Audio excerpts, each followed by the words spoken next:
Good morning. It's the sixth day of Iyar on the Jewish calendar, 21st day of the Omer. There's this week, as we mentioned, we have two Torah portions combined into one, Achrimos and Kedoshim. And Kedoshim, the second Torah portion, it literally means holy. God, in the verse there, instructions, it tells us to be holy. And an interesting literary part of the narrative there, of the verse there, is that says, be holy, God tells us, for I am holy. I, God, am holy.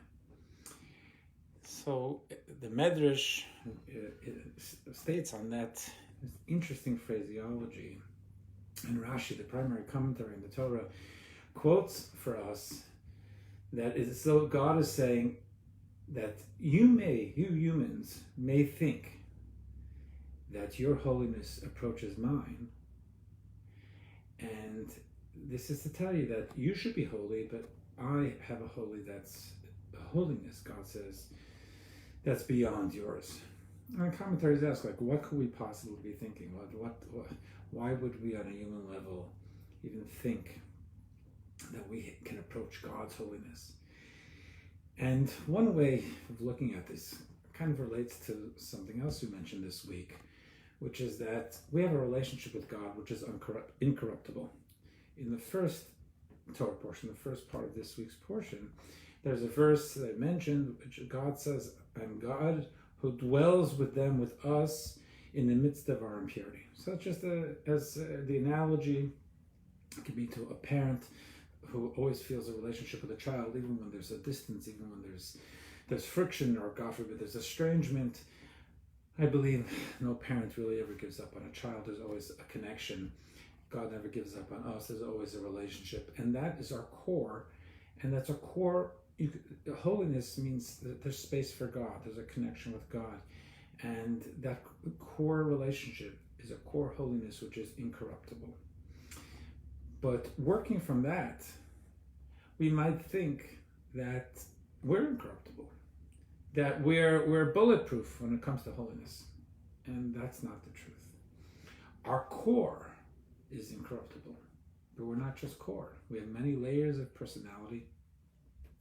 We have an entire range of tools and character traits in the way we think, in the way we feel, in the way we behave, and those are not immune to unholiness. Those are not immune to what we could call a spiritual infection.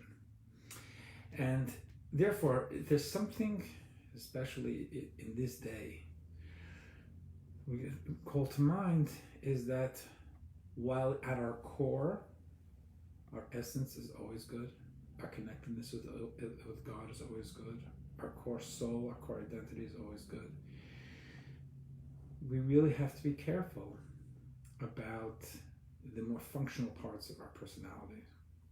And I would say that given what's been going on, I know that I personally have become much more sensitized to these unseen germs, contaminants, things that I might have been more cavalier about because I don't see them. Mud, I was able to see in my hands. But things that are more microscopic, I didn't. And now I see how dangerous they can be. I'm looking in the world around me, so I'm much more careful about scrubbing my hands and washing for 20 seconds. And my behavioral patterns today are much more focused on protection from microscopic, unseen, contaminants than they were 6 months ago, without a doubt. And I hope to carry that consciousness forward. Well, what about the spiritual contaminants? Things that we might be conscious about.